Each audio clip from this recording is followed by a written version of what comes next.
Hello. In this video we're going to be going over the United States Postal Service Training Center here in Aurora, Colorado. The system is operated by an iPad. All we have to do is just follow the instructions on the iPad to get where we need to go.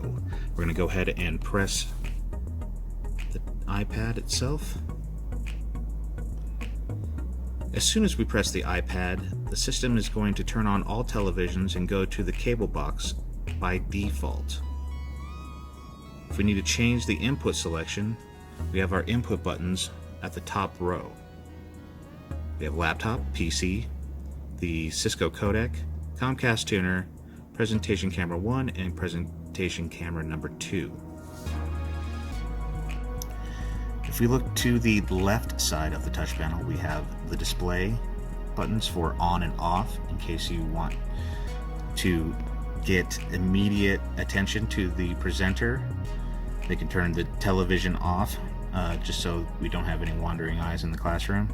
We also have center screen laptop input and center screen PC. That will change the center screen inside the room to those two inputs exclusively. We also have a logo splash screen below that will show the United States Postal Service logo across all screens. And then we have a camera select button on the bottom. Camera select will have the ability to choose the camera that you wish, either presentation or audience cams, during a Zoom call or an extended Cisco call. If we look to the right of the main presentation screen, we have volume up and down, volume mute. Those are exclusively for content, cable box, PC, laptop, Cisco codec. If those levels are coming in too hot or just need to be boosted up, you would use those controls right there. To make a call, if we hit that button right here, we get the audio dialer page. The audio dialer page is exclusively a plain old telephone line that we can dial from. Just follow the instructions to dial the number and then hit the call button. We can delete characters, clear all. Privacy will mute the ceiling microphones, and we can toggle that off. Also, we have the front microphones to mute, or the rear microphones or back microphones to mute. Muting the far end, that is, will mute the incoming audio for the call, and call volume right here allows us to hear better when we're making a call. Just to get out of here, we'll hit the close button and go back to the main screen. Now, when we're doing a presentation, we have all of these inputs at our disposal up top. If we select any of those inputs, it gives us an indication of whether or not we can control the device in the center of the screen here. Laptop is currently selected. There are no controls for this device from this touch panel. If we select PC, same scenario. There are no controls for the PC on the presentation. Codec side is a little different. We do have some control of what we want to do. When the codec is selected, the Cisco codec image will show on the television screens. We have the ability to choose what we want to send to the far end. As you know, the Cisco codec does have its own camera, but we have two additional cameras in the room if we so choose. If we select the presenter cam, we get the presenter cam controls with preset functionality, and same goes for the audience camera 2 option. Camera controls, zoom in, pan, tilt, and the preset functionality. If we want to share the local laptop or the local PC, we just select these, and as long as far end is highlighted, that PC or laptop information will show on the far end of the Cisco codec. If we would like to change our image for any reason while we're in a Cisco conference call, we would just select the near end, and we have three options. We have laptop to be shown on our television screens, PC to be shown on our television screens are going right back to codec to view the far end video call. Now we're going to look at the bottom buttons down here on the touch panel.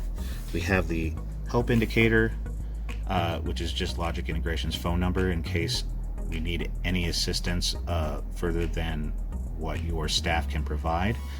We can close that out right here. We have the date and time, just to keep track.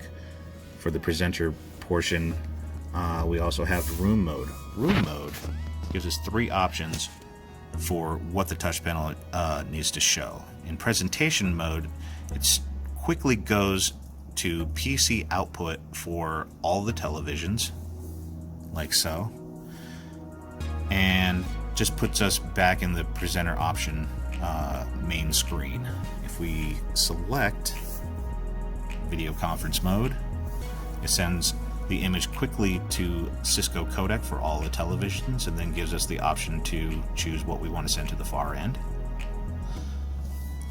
Something that I did not cover originally was the privacy button. The privacy button will mute the microphones here inside the room so the far end doesn't hear us if needed, similar to making a phone call. Once again, we'll go down to the room mode and we'll choose the audio conference mode. Audio conference mode just quickly sends us to the audio dialer in case we need to make a phone call. We'll close this out like so. System off on the bottom right of the screen will give us the option of asking whether or not we truly do want to turn the system off. If we select power down, all the televisions will turn off, the speakers will mute, and the microphones will mute.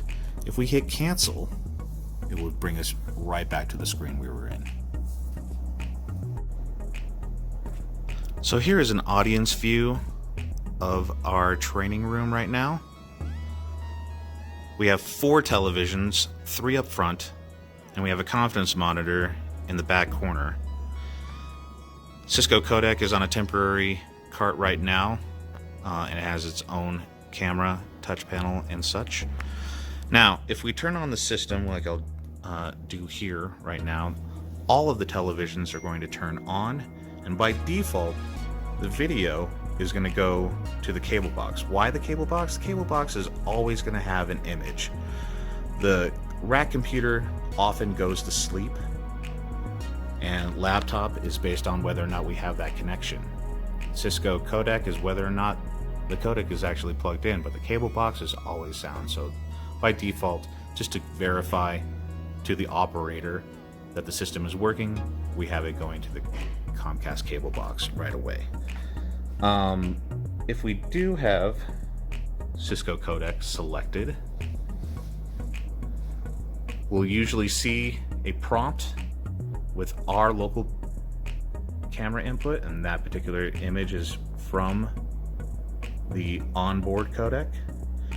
We can force to share the view, so we can select any one of our cameras.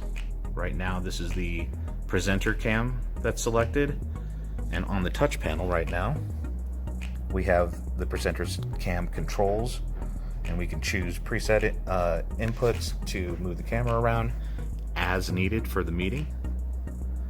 Comes across all 4. Or we can select PC. If the PC is operable, it will show up through the codec if we needed to share any information.